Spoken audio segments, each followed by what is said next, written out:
For days after giving birth to their first child, a young mother was still in pain, exhausted, and struggling to adjust. But instead of comfort, instead of patience, she was met with rage.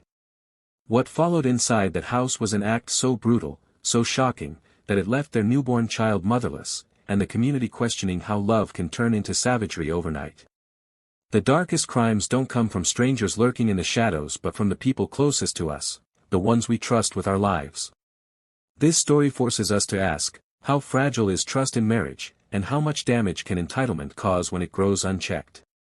Tonight, we'll walk you through the heartbreaking story of Martha Johnson, a 26-year-old woman who gave birth to her first child, and her husband Daniel Johnson, a man whose obsession with control and intimacy spiraled into murder.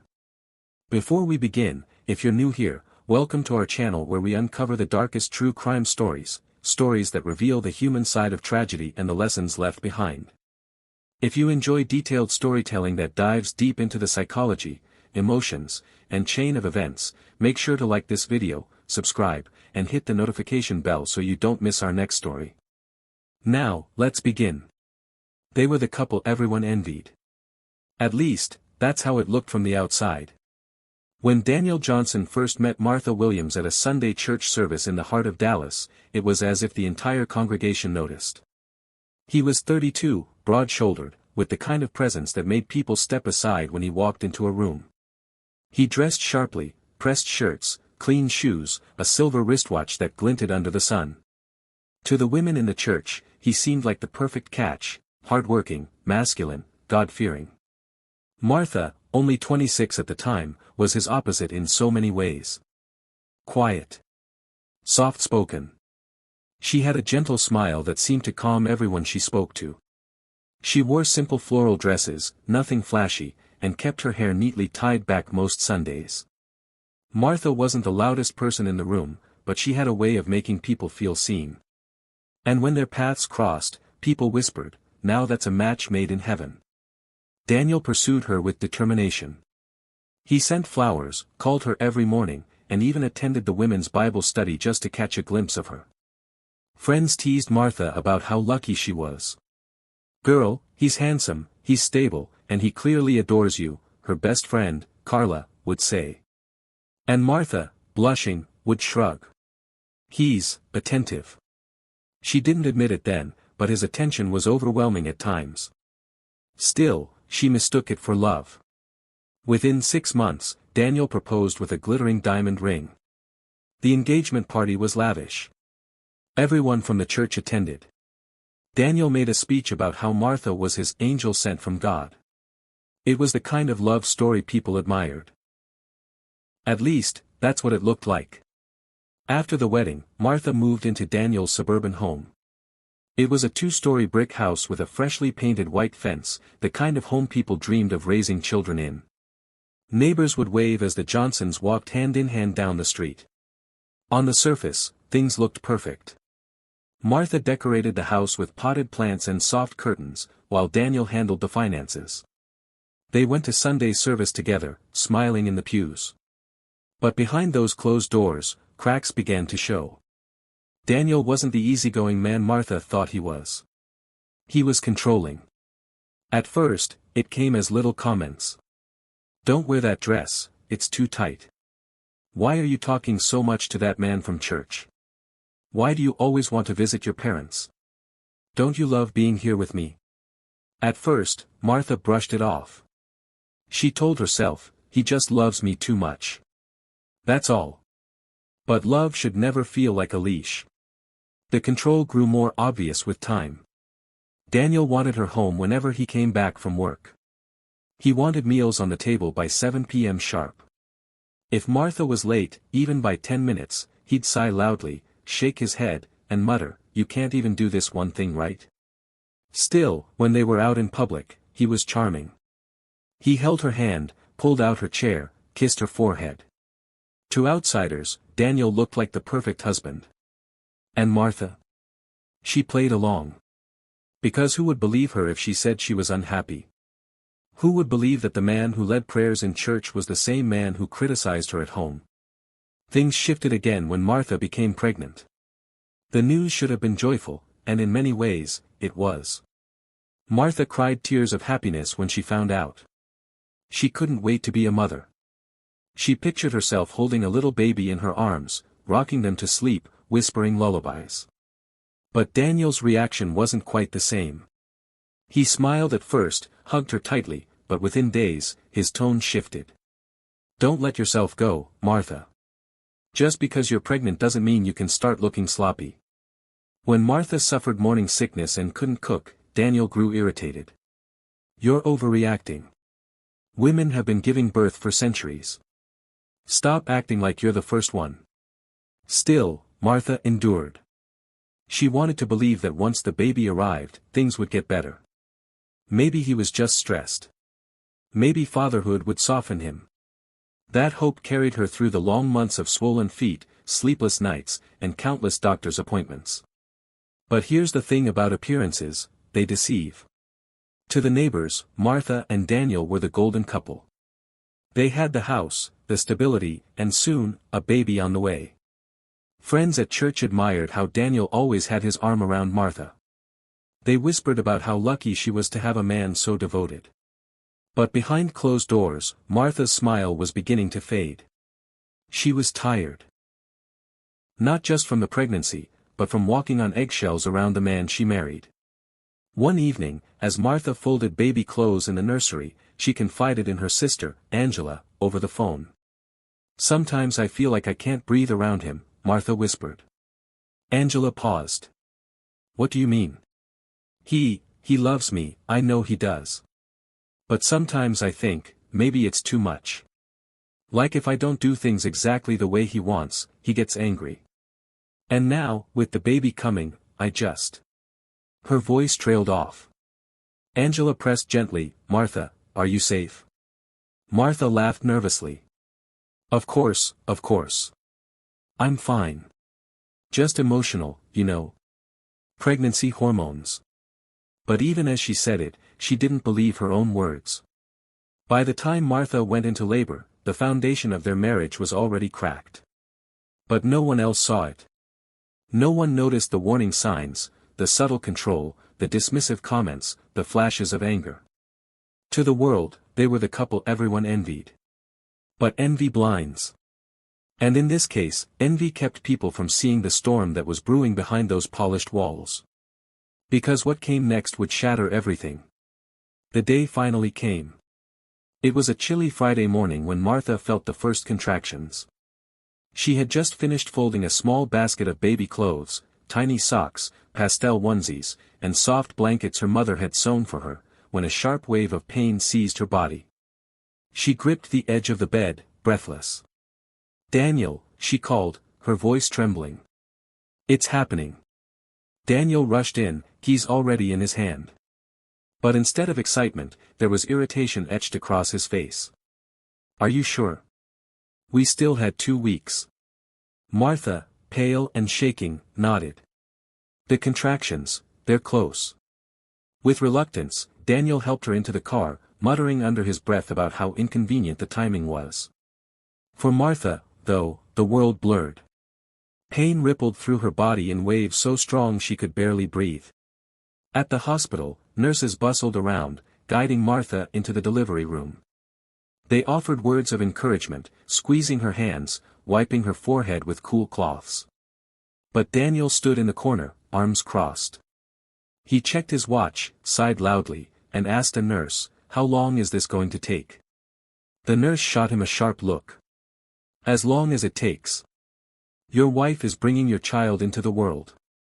Martha heard the exchange through the haze of pain. She wanted Daniel by her side, wanted him to hold her hand, whisper encouragement, but he didn't.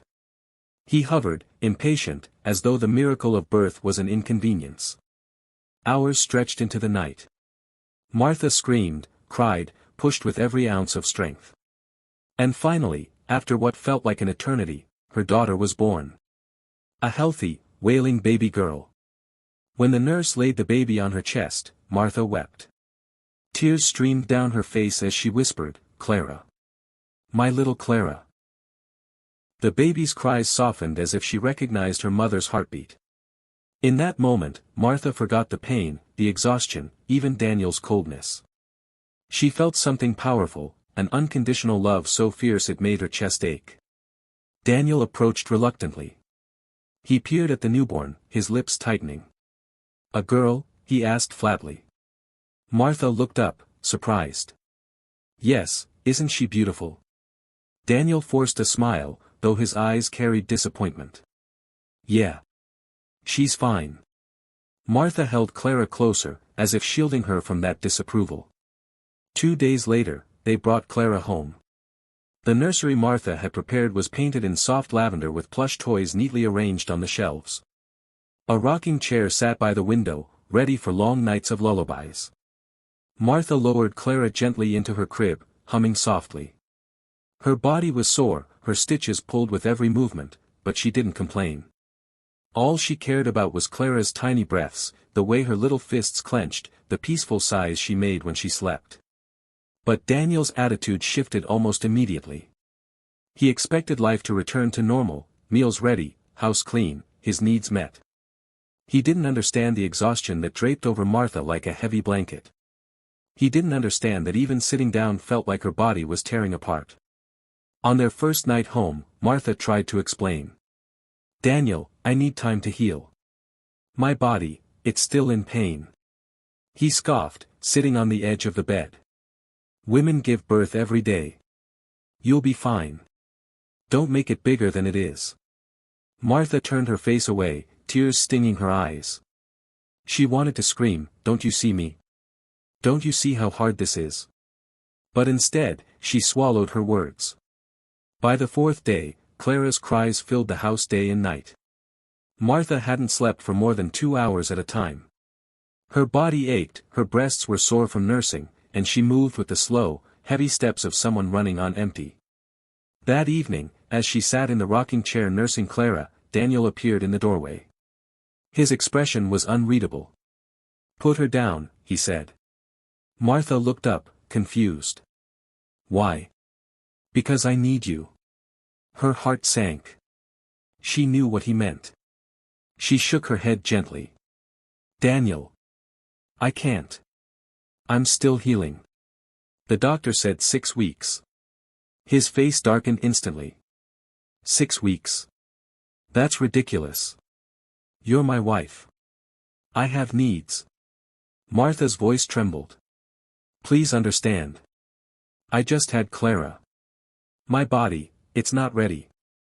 But to Daniel, her plea sounded like rejection. And rejection wasn't something he tolerated. From that moment, the atmosphere in the house shifted. Daniel became colder, his eyes filled with unspoken resentment. He barely looked at Clara, barely spoke to Martha. When he did, it was sharp, accusing. "You've changed. You don't care about me anymore. All you do is focus on that baby." Martha wanted to defend herself, wanted to explain that this was temporary, that she still loved him, but she needed time to heal. Yet every word she tried seemed to fall against a wall of resentment. And in the silence of that 4th night, with Clara crying in her crib, Martha realized something chilling. Daniel wasn't just frustrated. He was dangerous. The arrival of a baby changes everything in a marriage. For some couples, it brings them closer, bonded by sleepless nights, shared responsibility, and the awe of raising a new life. For others, it exposes cracks that were already there, widening them into chasms. For Martha and Daniel, Clara's birth was the turning point. It revealed the truth Daniel had been hiding all along: his love wasn't love. It was possession.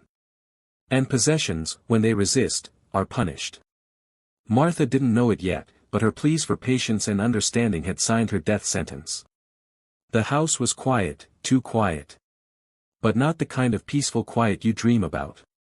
This quiet was heavy, suffocating, the kind that presses against your chest and makes you wonder what storm is about to break. Martha sat in the rocking chair in the nursery, Clara pressed against her chest.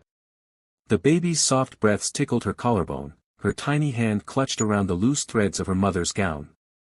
For a brief moment, Martha allowed herself to exhale. The lavender walls she had painted during her pregnancy glowed faintly in the evening light. A music box on the shelf played a gentle lullaby. And yet, despite the beauty of the moment, Martha felt a growing dread in the pit of her stomach. Because she knew Daniel was angry. Earlier that afternoon, when Clara had finally fallen asleep, Daniel had appeared in the bedroom doorway. His frame filled the space, his face shadowed by the dim light. "Are you going to keep ignoring me?" he asked. Martha, exhausted, looked up from the crib. "I'm not ignoring you, Daniel. I'm tired. Clara needs me constantly." "That's not what I mean," he said, stepping closer. His voice was tight, controlled, but beneath it was a heat that made her skin crawl. "You know what I mean." Her stomach twisted. She knew. She wished she didn't, but she did. "Daniel, please," she whispered. "The doctor said I need 6 weeks. I still have stitches. It hurts to sit down, it hurts to walk. I can't." "Don't," he snapped, cutting her off. "Don't tell me no. I'm your husband." The words hung in the air like a threat. Martha's lips trembled. She wanted to scream, "I just carried your child for 9 months. I tore myself open to bring her into this world. And now you want me to forget that pain?" But all she said was, "Please. I just need time." Daniel stared at her for a long moment, his jaw tight, his eyes dark. Then he turned and left, slamming the door so hard the picture frames rattled. Clara startled awake, her cries cutting through the silence. Martha held her close, tears sliding down her cheeks. By night, the atmosphere was unbearable. Daniel didn't speak to Martha. He didn't even glance at Clara when the baby wailed. He sat downstairs on the couch, sipping a beer, the television flashing colors across his face, though he wasn't really watching. Martha sat in the rocking chair upstairs, listening to every creak of the house, every heavy footstep. Her heart raced each time she heard him move. She whispered into Clara's hair, "It's okay, baby. Mommy's here. Mommy won't let anything happen to you." But inside, she wasn't so sure. It was past midnight when it happened. Martha had just laid Clara back in the crib when she felt Daniel behind her. His presence was overwhelming, his breath hot against her neck. "You think you can keep saying no?" His voice was low, almost a growl. Martha turned, her eyes wide with fear. "Daniel, please. I just gave birth. I'm bleeding. I can't." His hand gripped her arm so tightly she winced. "You're my wife. You don't get to deny me." Clara stirred in the crib, letting out a soft whimper, as if sensing the tension in the room. Martha glanced at her daughter, desperate. "Please, Daniel," she begged. "Not in front of Clara. Not now. Please understand." But the more she pleaded, the colder his face became. In his eyes, her rejection wasn't about pain or recovery. It was about control. And he was losing it. In that moment, Martha saw something terrifying, something she had ignored for years. This wasn't love. This wasn't devotion. This was ownership. Daniel didn't see her as a partner, a woman, or even the mother of his child. He saw her as his possession. Something to use when he wanted, however he wanted. And now, for the first time, Martha realized she wasn't safe in her own home. Her heartbeat thundered in her ears as Daniel's grip tightened. She tried to pull away, whispering through tears, "You're hurting me." But to Daniel, her words only fueled his anger. The 4th day postpartum is supposed to be about healing, about quiet moments between mother and child, about adjusting to the rhythms of new life. It's supposed to be tender. Intimate in its own way, though not the way Daniel wanted. But for Martha, the 4th day was the day her sanctuary turned into a prison. The day she realized that her greatest enemy was not outside the home, but standing right beside her. And in that single night, the storm that had been brewing since the beginning of their marriage finally began to break. The night air pressed heavy against the walls of the Johnson home. The clock ticked past 2 a.m., its rhythmic sound almost mocking in the silence. Martha sat in the nursery once again, cradling Clara against her chest. The baby's breathing had finally evened out after another hour of fussing, and Martha rocked slowly, humming under her breath. She was exhausted, so exhausted that her eyes stung. Her body ached, her mind fogged. But it wasn't the sleepless nights or the postpartum pain that weighed on her the most. It was Daniel. She could feel him even when he wasn't in the room, his anger, his entitlement, the way he'd been watching her like a predator circling prey. She had just lowered Clara gently into the crib when she heard it, the heavy footsteps in the hallway. They stopped outside the nursery door. For a moment, she prayed he would keep walking, that he would go back to bed, that maybe, just maybe, tonight would pass without conflict. But the door creaked open. Daniel stepped in, his face shadowed, his eyes dark and unyielding. The faint smell of alcohol clung to him. Martha's heart sank. She pulled her robe tighter around her body, instinctively stepping between him and the crib. "What are you doing up?" she whispered. He stared at her for a long moment before replying. "I've been patient, Martha. More patient than you deserve." Her breath caught. "Daniel, please, not this again. I told you, I'm still healing." His lip curled. Healing. Always an excuse. Always a reason to say no to me. You think I married you so you could push me aside? You think I'm going to be second place to a baby? His voice rose, and Clara stirred in the crib, letting out a soft cry. Martha turned quickly, shushing the baby, whispering soothing words. But Daniel stepped closer, towering over her. "I'm your husband," he growled. "And I won't be denied." Martha's hands shook as she lifted Clara, clutching her close. "Please, Daniel. Please, look at her. She needs me. She needs us. I just had your child. Don't do this. Not in front of her." But Daniel's eyes were glazed with fury. To him, her words were not pleas for mercy, they were defiance. He reached out, grabbing her arms so forcefully she almost dropped Clara. Martha cried out, clinging tighter to the baby. "Put her down," Daniel demanded. Martha shook her head violently, tears spilling down her face. "No. She's just a baby. Don't wake her. Please, Daniel, please." The sound of her desperation only seemed to harden him.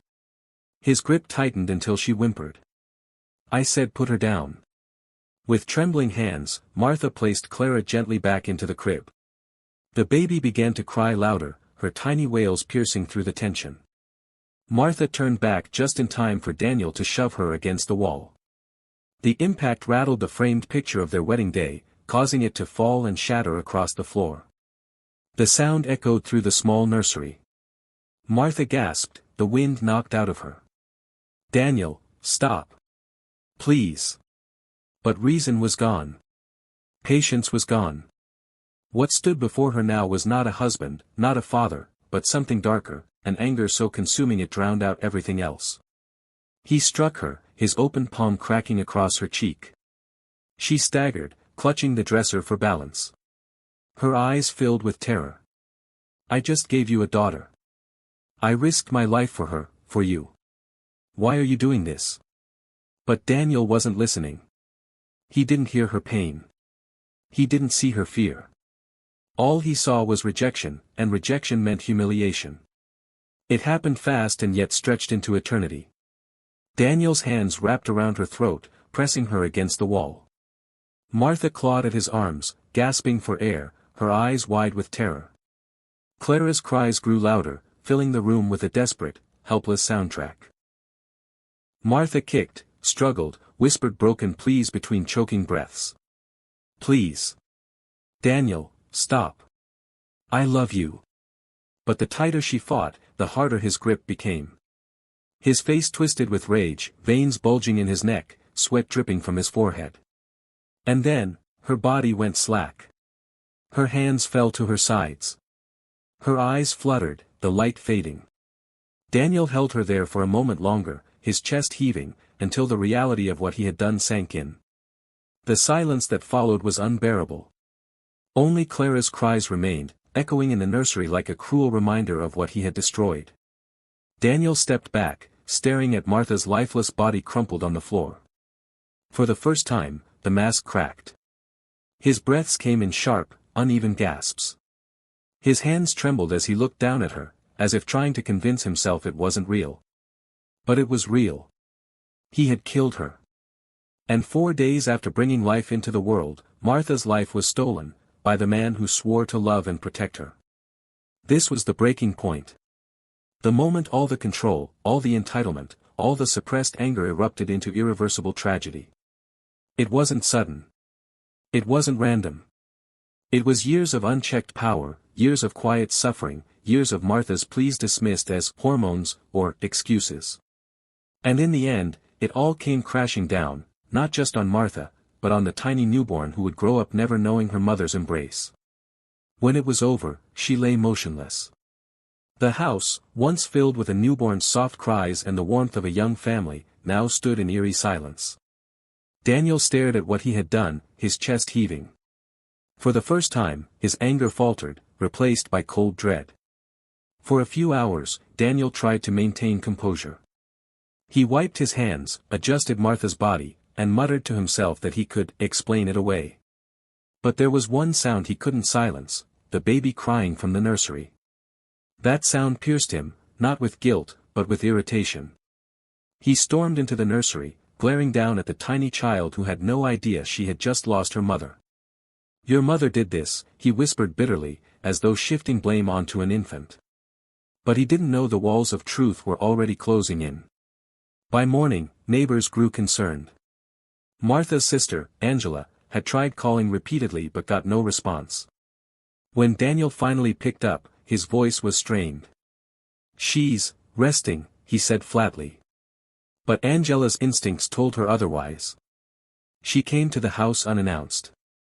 What she found was not her vibrant sister recovering from childbirth, but something else entirely. Martha's lifeless body lay in the bedroom, her skin pale, her hair tangled from the struggle. Angela screamed. Daniel froze. For the first time, his arrogance cracked. Police were called immediately. When they arrived, Daniel tried to spin a story. She was weak, from childbirth. She collapsed. I tried to help. But the officers noticed inconsistencies. Her injuries were not those of a collapse, they were from a struggle. Red marks circled her neck. Bruises lined her arms.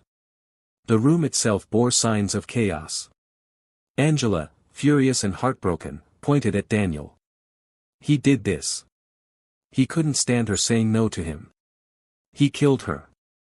Daniel's mask slipped. His voice rose. You don't know what you're saying. She pushed me.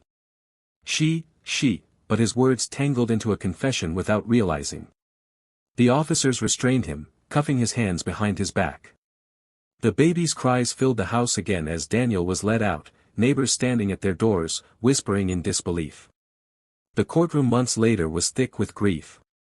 Every seat was filled, neighbors, family members, people who couldn't believe what they'd heard. Angela sat at the front, clutching her sister's wedding picture. The baby, now older, was in her care. The prosecution painted the story vividly. Daniel, a man consumed by pride and selfish desire, had snapped when his wife rejected him only 4 days after childbirth. They laid out the evidence, the bruises, the testimony from Angela, the inconsistencies in Daniel's statements. When Daniel took the stand, he tried to cry, to paint himself as a man who just lost control. But his lack of remorse shone through. A husband has needs, he muttered at one point, sending gasps across the courtroom. The judge's face hardened. The jury did not hesitate. The verdict, guilty of murder. The sentence, life imprisonment.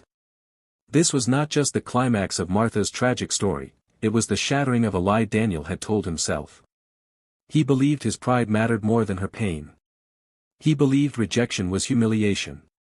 He believed violence was his answer. But in the end, he lost everything, his wife, his freedom, his future. All because he could not see her humanity. This story is more than a crime, it's a warning. Relationships built on entitlement and control will always collapse into destruction. Martha's rejection of intimacy was not rejection of love, it was a plea for healing, for patience, for understanding. But Daniel's inability to respect that plea turned him into a murderer. What do you think could have been done differently?